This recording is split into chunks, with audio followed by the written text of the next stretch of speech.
एक तो यह है कि जो कानून वापसी लिया भारत सरकार ने, उसमें संयुक्त मोर्चे ने भी विचार करा कि भाई कानून उन्होंने वापसी लिया और भारत सरकार एक बातचीत की लाइन पे आई है, तो जो हमारे प्रस्तावित कार्यक्रम थे 29 तारीख का, वो भी वापसी ले लिया है और 4 तारीख को हमारी फिर मीटिंग होगी संयुक्त मोर्चे की, तो उसमें आगे प्रोग्राम हम तय करेंगे कि आगे प्रोग्राम कैसे करना है, क्योंकि 4 तारीख तक जो 3 कानून है ये भी हाउस में आ जाएंगे और उम्मीद है कि इस पे ये वहां से रिफिल हो जाएगा। अभी 750 जो किसान हमारे शहीद हुए हैं उस पर भारत सरकार ने कोई जवाब नहीं दिया, जो हमारे ऊपर मुकदमे हैं उस पर कोई जवाब नहीं दिया, जो लखीमपुरी खीरी की घटना है उस पर कोई जवाब अभी नहीं दिया, और एमएसपी जो इन्हीं कानूनों के साथ में थी, जो बार बार ये कहते जी एमएसपी पे मत बोलो, क्योंकि एमएसपी ही सबसे ज्यादा लूट एमएसपी पे होती है किसान की, तो उससे भारत सरकार बचने चाहती है। वो हमारा बड़ा इशू प्रायोरिटी पे है कि एमएसपी को लीगल कानूनी गारंटी भारत सरकार दे, और उस पर पूरे देश की निगाहें उस पर है। सब प्रेस के माध्यम से हम कहना चाहते हैं भारत सरकार को कि एमएसपी पे लीगल गारंटी हमको कानून बना के दे। इसके बाद में एक कमेटी बनेगी जो दूसरे मामले होंगे, वो चाहे सीड बिल का हो, पेस्टिसाइड बिल का हो, वो दूध डेयरी वाला प्लान हो या केसीसी वाला मामला हो, जो भी भारत सरकार के साथ में और बातचीत किसान की होनी है, उस पर एक कमेटी गठन कर दे जो दूसरे मामलों को, इनसे अलग मामलों को देखेगी। ये अभी हमारी डिमांड भारत सरकार से है, उस पर जितना जल्दी वे फैसला ले ले उतना ठीक है, नहीं तो बादस्तूर हमारे आंदोलन उसी सिस्टम से जारी है जैसे हमारे आंदोलन पहले चले हुए थे, उसमें कोई भी हमारा चेंजिंग नहीं है। 29 तारीख वाला सिर्फ हमने चेंज करा है और 4 तारीख को संयुक्त मोर्चे की मीटिंग फिर सिंगू बॉर्डर पर होगी। आगे के प्रोग्राम हम उसमें बनाएंगे। यहाँ के लोगों से भी है कि जैसे आप सहयोग पहले से करते हुए आ रहे, वही लंगर भंडारों का, गुरुद्वारों से, आम लोगों से, आम समाज से, उसी सिस्टम से उसको चलाते रहे। जैसे जत्थेबंदी पहले जा रही थी उसी सिस्टम से रूटीन वाइज जत्थेबंदी जाती रहे। ज्यादा भीड़ एक बार इकट्ठी वहां नहीं करनी है, क्योंकि भीड़ से ये होता है कि एक दिन इकट्ठी करती है और भीड़ वापसी आती है तो ये लगता है कि भीड़ वापसी चली गई।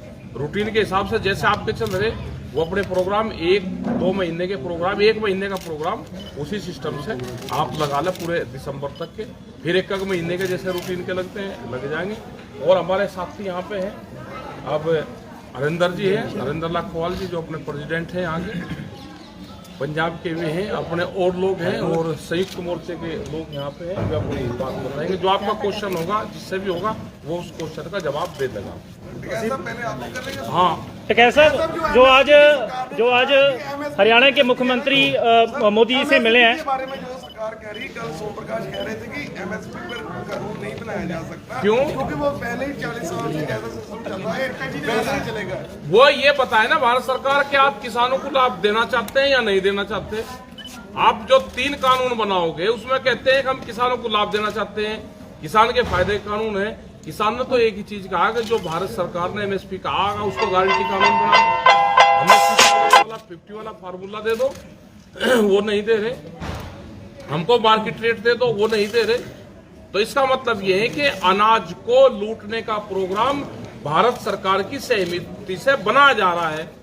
एमएसपी तो ये भी देंगे, ये भारत सरकार ही एमएसपी देगी, लेकिन वो हम इनके जबान से कहना चाहते हैं कि हम नहीं देना चाहते। मनोहर लाल खट्टर बोल रहे हैं नहीं देंगे, वो भी मोदी जी से मिलके आए कल और आज उन्होंने बयान अरे दिया। इनका जो गैंग है, इनका गैंग का पता तो चलेगा कि इस गैंग में कौन कौन शामिल है।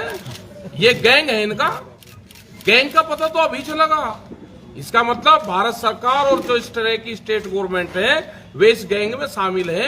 आज से 40 से 50 साल पहले बड़े व्यापारियों का कब्जा अनाज पे होता था और वो खेत पे ही अनाज पे जाकर कब्जा करते थे। आज भी ये पॉलिसी जाना चाहते हैं कि अनाज पे, खेत पे ही, किसान के खेत पे ही बड़े उद्योगपतियों का कब्जा हो, इसलिए गोदाम बनाए गए हैं ये। पर सर आपको गैंग जोन से एमएसपी का विरोध करेगा वो गैंग है, जो भी एमएसपी का विरोध करेगा वो गैंग में शामिल है। जब हमको गैंग बता सकते हैं तो ये भी गैंग है। टिकैत साहब, आपको लग रहा है कि यूपी की जो विधानसभा चुनाव आने वाली है, चुनाव वाले, उसको लेकर ये वाला फैसला लिया गया है कि कहीं ना कहीं हमारे हाथ से कुर्सी ना निकल जाए?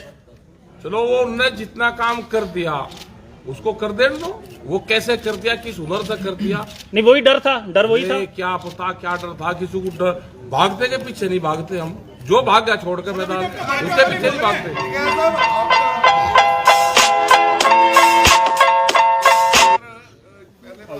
क्या भी कहाँ लड़ाई जीती?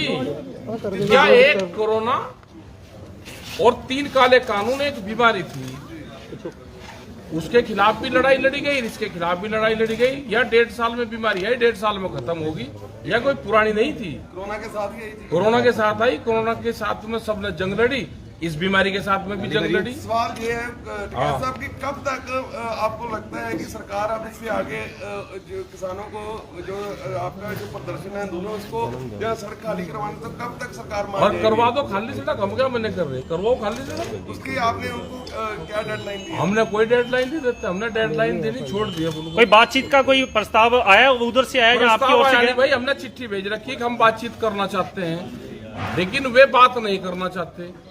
वे चाहते हैं कि किसानों को बदनाम करके किसानों से कोई बातचीत ना करे और इनको ऐसे ही घर भेज दो। सर, सीधे लफ्जों में कहे तो क्या अगर 29 को बिल माफ हो जाते हैं तो धरना जारी रहेगा? हाँ, जो भाषा है, कौन से स्कूल में एक ही ट्रेनिंग दे रखी सबने? नहीं, जो वो सरकार कह रही है। बात सुन लो फिर जी। एमएसपी एक बीमारी या एक बीमारी थे 3 काले कानून, वो बीमारी खत्म होगी। धरना जो है, धरना किसान के मुद्दों के लिए है। 10 दिन चैनल वालों पे प्रोग्राम चलेगा, उसके लिए पूरा देश का किसान तैयार रहना। एक ही क्वेश्चन पूछेंगे कि भाई कानून खत्म हो गए, किसान घर वापसी नहीं जा रहा, कानून खत्म हो गए वापसी नहीं जा रहा। इसका जवाब हमारा मौन व्रत रहेगा। अगर ये क्वेश्चन करेंगे तो हम मौन व्रत करेंगे और कोई इलाज नहीं है। एक और सवाल है इससे जुड़ा। कुछ इकोनॉमिस्ट कहते हैं जी कि इसमें जो है खर्च बहुत ज्यादा हो जाएगा। देश का कोई खेती कर रहा है क्या? जो इकोनॉमिस्ट 7वीं मंजिल पर बैठ के देश के किसान के भाग्य का फैसला करता हो, वो कह रहे खर्च होगा, बहुत होगा। कहाँ है वे इकोनॉमिस्ट वाले? उन्हें बुलवाओ, उनसे बात करेंगे हम। 5 राज्यों के चुनाव आ रहे हैं, तो बीजेपी के लिए क्या रणनीति रहेगी? पहले पंजाब में बाइकआउट करने का ऐलान किया गया था। जिस दिन आचार संहिता लग जाएगी उस दिन बता देंगे हम क्या रहेगी रणनीति। जो आशीष जो लखीमपुर खीरी कांड में है, उनको आपने कहा कि मंत्रिमंडल से बर्खास्त किया जाए, लेकिन वो अभी भी पीएम उस पर कोई बात नहीं करते। हाँ, बात नहीं करते। तो क्या उसके लिए तो ये हर जगह जो देश में चर्चा होती है, यहाँ पे भी हम आए तो उसका नाम आया कि उसको बर्खास्त करो, तो नहीं वे करेंगे। जब तक वो नहीं होगा और उसको न्याय नहीं मिलेगा लखीमपुर को, तो हमेशा उसका नाम लिया जाता रहेगा। संयुक्त किसान मोर्चे की तरफ से एमएसपी को छोड़ के, एक एमएसपी बहुत बड़ा मुद्दा है, वो मान लिया, इसके अलावा कुछ और संयुक्त किसान मोर्चे ने कोई प्लान बनाया है किसानी के लिए कि जिससे कि किसान जो है कुछ हाल हो सके? जैसे अमृतसर की अगर बात करें, बॉर्डर की, बॉर्डर के यहाँ पे खुल जाता है तो यहाँ से टमाटर, सब्जी और जो चीजें हैं बहुत ज़्यादा पाकिस्तान में जा सकती है, उससे आगे भी जा सकती है, लेकिन यहाँ पे बीजेपी उसको खोलने को तैयार नहीं है। सुरक्षा तो नमक भी बंद कर दो भाई, नमक क्यों आ रहा है? सेंधा नमक सारा वो पाकिस्तान का खा रहे, उसको भी बंद कर दे, वो भी तो आ ही रहा है ना। मतलब हमारे किसान का टमाटर नहीं जा सकता, यहाँ से जो सब्जी वो जा सकती है वो बंद है, लेकिन वहां से सामान आ सकता है। तो इसका मतलब क्या होगा कि वहां को फायदा देना चाह रहे और अपने किसान को नुकसान देना चाह रहे। यही तो हम कह रहे हैं कि अपने देश के किसानों को बीजेपी मारना चाहती है, इनकी जमीनों को छीनना चाहती है। वो एक बड़ा प्लान है कि ये किसान जमीन से तंग आकर अपनी जमीन बेच दे, ठेके पे दे दे और बड़ी कंपनी यहाँ पे खेती करे। यही तो प्लान है। पाकिस्तान की जनता को फायदा होगा, मोदी सरकार की ये प्लान है, लेकिन हिंदुस्तान का किसान का फल फ्रूट वो वहां ना जा सके, तो इसलिए रोक है। सुरेंद्र तोमर जी ने कहा है जो पराली का मुद्दा जिसपे अपराध माना जाए, जिसपे अपराध किया गया, उन्होंने बयान दिया। अरे दे दिया होगा, जब हमने तो ये कहा था ना उनको कि आप बगैर पराली के चावल कैसे पैदा होता है वो टेक्नोलॉजी बता दो हमको, तो उसके उस पर उन्होंने दे दिया बयान। एक टिकैत साहब, बॉर्डर के पार 21,600 एकड़ जमीन है, 4 साल से उनका मुआवजा पेंडिंग है। वो पंजाब के जो बॉर्डर एरिया के किसान काफी दिल्ली भी गए थे। इस विषय पे कोई केंद्र से बात हुई, क्योंकि काफी ज्यादा अमाउंट बन गई है। उसमें ये था कि जब संयुक्त मोर्चा, जब ये आंदोलन शुरू हुआ उससे पहले इन किसानों की बातचीत होनी थी होम मिनिस्टर से। बीच में ये आंदोलन छिड़ गया और उस संबंध में बातचीत नहीं हो पाई। ये जैसे ही ये इशू आएगा या भारत सरकार बातचीत करेगी तो ये इशू हमारी प्रायोरिटी पे है। और पहले भी ये किसान आए थे जो जम्मू कश्मीर के आसपास के किसान थे, वे किसान हमारे पास में आए थे और इसी तरह की प्रॉब्लम पूरे बॉर्डर क्षेत्र में होगी। सर, प्रधानमंत्री का जब भाषण हुआ था तो उन्होंने ये कहा था कि कुछ अलगाववादी ताकतें जो हैं इस आंदोलन के अंदर हैं। क्या लगता है कि अलगाववादी ताकतों को लेकर इस तरह का डिसीजन लिया गया है? नहीं, कहाँ है ताकते? नहीं, वो प्रधानमंत्री जी ने बोला जी। और प्रधानमंत्री भाई पकड़े उनका कहाँ है? सर, किसान जो शहीद हुए हैं 700 से ज्यादा, किसान मोर्चा की तरफ से सरकार को क्या मतलब जो है उनकी तरफ से जो है जोर उनके लिए क्या मांग की गई? उनको लिए मांग करी कि उनको कंपनसेशन दे। वो जब बातचीत होगी, जब भारत सरकार और संयुक्त मोर्चा आपस में बैठेगा। भारत सरकार तो बात ही करने को तैयार नहीं है ना। तो आप कोई यादगार बनाने की मांग भी की जाएगी? आप प्रेस के जरिए तो अपनी बात रख सकते हो ना। कह रहे हैं ना कि भारत सरकार बातचीत करे, एक उसका वो तय करे, एक रूपरेखा मॉडल एक कोई तैयार। यादगार बनाने की मांग भी की जाएगी? यादगार बनाने की बात करी, जमीन हम चाहते हैं कि भारत सरकार जमीन दे और उनका एक स्मारक वहाँ पे बनाए। साहब, जो ये लड़ाई संयुक्त मोर्चे ने आपको देखा, बॉर्डर सिंह बॉर्डर सभी ने मिलकर लड़ी, तो इन फ्यूचर लंबी इसके बाद ये संयुक्त मोर्चा इसी तरह ही काम करेगा, इसी तरह पूरे देश के किसान जो एकजुट, पहले तो कहते थे कि भारत पंजाब का और हरियाणा का और कुछ यूपी के हैं, अब पूरे देश का जब बन गया तो इन फ्यूचर जब भी कोई लोग के मसले आएंगे लोगों के, तो ऐसे ही संयुक्त मोर्चा जहाँ ऐसे ही आगे लड़ाई लड़ेंगे जी। भाई, हम संयुक्त मोर्चे को सारे को इकट्ठा देखना चाहते हैं, कोई इकट्ठा रहे और उम्मीद ही है कि संयुक्त मोर्चा इकट्ठा रहेगा। एक आधा कोई बंदर के डले कूद का भाग गया तो उसका क्या करेंगे भाई? एक आधा जा सके।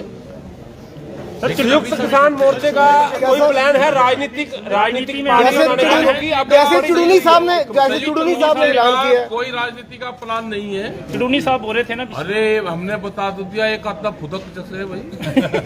चुड़ूनी साहब का प्लान है ना काफी। देश के लोगों से है कि संयुक्त मोर्चे पे विश्वास रखना, संयुक्त मोर्चा इकट्ठा है, ये देश की लड़ाई लड़ेगा। सरकार ने बीज नीति डाली है कैसा? समर्थन करने की सोची है? अरे क्यों इस बीमारी में पड़े समर्थन की? उसके देश में अगर सरकारें, जो भी सरकारें ठीक होगी दे लेगी। जनता बहुत होशियार है, संयुक्त मोर्चे से होशियार है जनता। कैसा बाबा, सरकार ने बीज नीति डाली है? गठित की जा रही है नरेंद्र कमेटी नहीं, कमेटी 11 साल पहले बनेगी थी, 2011 में MSP पे कमेटी बन गई थी। और जब उस कमेटी के वकील थे प्रधानमंत्री नरेंद्र मोदी, जब ये मुख्यमंत्री थे, इन्हें सिफारिश की थी 2011 में। इस जो एक फाइनेंशियल कमेटी बनी थी उसमें और भी मुख्यमंत्री थे और इन्होंने एक प्रस्ताव दिया था कि MSP पे गारंटी कानून बनना चाहिए। वो फाइल वहां पर रखी हुई है, उस पर गारंटी कानून बना दे। जब वकालत करी, उस पर PhD करी उन्होंने, तो नई कमेटी की जरूरत नहीं। प्रधानमंत्री जी ने जिस दिन बिल वापस रिपील करने का ऐलान किया, तो उस दिन उन्होंने एक बात भी कही थी कि हमें इस बात का खेद रहेगा कि हम कृषि में जो सुधार चाहते थे वो कहीं ना कहीं हम नहीं कर सके। हमारी कोशिश, हाँ, वो लूट, जो लिखित में लूट करना चाहते थे वो नहीं कर सके, तो खेद उनसे मांगी व्यापारियों से, उनसे माफी मांगी उन्होंने। उनके गोदाम बनवा दिए, उनका पैसा खर्च करवा दिया। हमें लूट का सामान उस बड़ी तिजोरी में नहीं रख सके हम अनाज, उसके लिए खेत प्रकट करा। आज देश का किसान सब इकट्ठा, शायद ये ऐतिहासिक पल है जबकि सारा देश का किसान जो है पूरा देश का है। किसान, मैं ये कहना चाह रहा हूँ कि संयुक्त किसान मोर्चा या इकट्ठा जैसे भी जत्थेबंदियां हैं, सरकार की शमूलियत कम करके कोऑपरेटिव सोसाइटीज या कुछ ऐसे चीजें की जाएं जिससे कि निर्भरता जो सरकार के ऊपर किसानों की है वो कम हो जाए। देखो, ऐसा कुछ प्लान बनाना है? इतने बड़े देश में ये संभव नहीं होता। इतने बड़े देश में जब तक सरकारें प्रमोट नहीं करती, जब तक सरकारों की सहूलियतें नहीं होती, वो चीज संभव नहीं है। सरकारों को सपोर्ट करना चाहिए। चुड़ूनी की तरफ से इलेक्शन लड़ने का ऐलान किया गया। अरे पंजाब के लोग बताओगे, जहाँ इलेक्शन लड़ने की बात करें तो यहाँ कर रहे हो उनको जत्थेबंदी यहाँ की बता देंगे। कैसा सरकार नई बीज नीति लाने जा रही है, उसके बारे में क्या है? और ये जो आगे हमने बातचीत करी है कि ये सीड कानून लेकर आना चाहते हैं, सीड बिल, पेस्टिसाइड बिल दूध की एक पॉलिसी, तो ये हम इस पे भारत सरकार से बातचीत करना चाहते हैं, उसी के लिए हमने कमेटी की बात करी। ਇੱਕ ਪੰਜਾਬ ਲਈ ਅਸੀਂ ਕਹਿਣਾ ਚਾਹੁੰਦੇ ਹਾਂ ਵੀ 1 ਮਹੀਨਾ ਜਾਂ 40 ਦਿਨ ਰਹਿ ਗਏ ਨੇ ਵੋਟਾਂ ਦੀ ਜਾਬਤਾ ਲੱਗਣ ਲਈ। ਪੰਜਾਬ ਸਰਕਾਰ ਨੇ ਕਿਸਾਨਾਂ ਨਾਲ ਇੱਕ ਵੱਡਾ ਵਾਅਦਾ ਕੀਤਾ ਸੀ ਕਰਜ਼ਾ ਮਾਫੀ ਦਾ, ਅਸੀਂ ਉਹ ਚੇਤਾਵਨੀ ਵੀ ਦਿੰਦੇ ਆ 30-40 ਦਿਨ ਦੇ ਵਿੱਚ ਪੂਰਨ ਕਰਜ਼ਾ ਮਾਫੀ ਕੀਤੀ ਜਾਵੇ। ਦੂਜੀਆਂ ਜਿਹੜੀਆਂ ਸਾਡੀਆਂ ਹਾਈਵੇ ਨਿਕਲ ਰਹੀਆਂ ਨੇ ਉਹਦੇ ਲਈ ਸਾਨੂੰ ਮੁਆਵਜ਼ਾ ਬੜਾ ਘੱਟ ਮਿਲ ਰਿਹਾ। ਅੱਜ ਤੋਂ 10-15 ਸਾਲ ਪਹਿਲਾਂ ਵੀ ਸਾਨੂੰ 70-80 ਲੱਖ ਕਰੋੜ ਰੁਪਈਆ ਮਾਰਕੀਟ ਰੇਟ ਤੇ ਪੈਸੇ ਮਿਲਦੇ ਰਹੇ ਆ, ਪਰ ਅੱਜ ਸਰਕਾਰਾਂ 25 ਤੋਂ 30 ਲੱਖ ਰੁਪਈਆ ਏਕੜ ਦਾ ਦੇ ਰਹੀਆਂ ਨੇ। ਅਸੀਂ ਇਹ ਵੀ ਚੇਤਾਵਨੀ ਦੇਣ ਆਏ ਆ, ਪਿਛਲੇ ਦਿਨੀ ਸੀਐਮ ਸਾਹਿਬ ਨਾਲ ਵੀ ਮੀਟਿੰਗ ਕਰਕੇ ਅਸੀਂ ਚੇਤਾਵਨੀ ਦਿੱਤੀ ਸੀ ਵੀ ਮਾਰਕੀਟ ਹਿਸਾਬ ਦੇ ਨਾਲ ਹੀ ਸਾਨੂੰ ਮੁਆਵਜ਼ਾ ਦਿੱਤਾ ਜਾਵੇ। ਇਹ ਦੋ ਗੱਲਾਂ ਅਸੀਂ ਅੱਜ ਇਹਨਾਂ ਨੂੰ सीएम साहब भी कहना आया भी पूर्ण कर्जा माफी ते पूर्ण सानू मुआवजा मिलना चाहिए। टिकैत साहब, जैसे आपने किसानी का मुद्दा उठाया है, ऐसे कोई और जो लोगों के, देश के लोगों के या पंजाब के लोगों के कई और मुद्दे हैं, ऐसे कोई और लोग व्यापारी हैं, जैसे वो भी मुद्दे आप उठाते रहेंगे आने वाले समय में? और क्या काम करेगा, फिर ये मुद्दे तो उठाओ नहीं, अकेला किसानी का मुद्दा है और भी मुद्दे और भी मुद्दे हैं जी। इसमें सबने सहयोग करा, जो हमको बुलाओगा संयुक्त मोर्चा वहाँ पे जाएगा। ठीक है जी, धन्यवाद। खबरों में बने रहने के लिए फोरम 4 को सब्सक्राइब करें और नोटिफिकेशन पाने के लिए बेल आइकन दबाएं।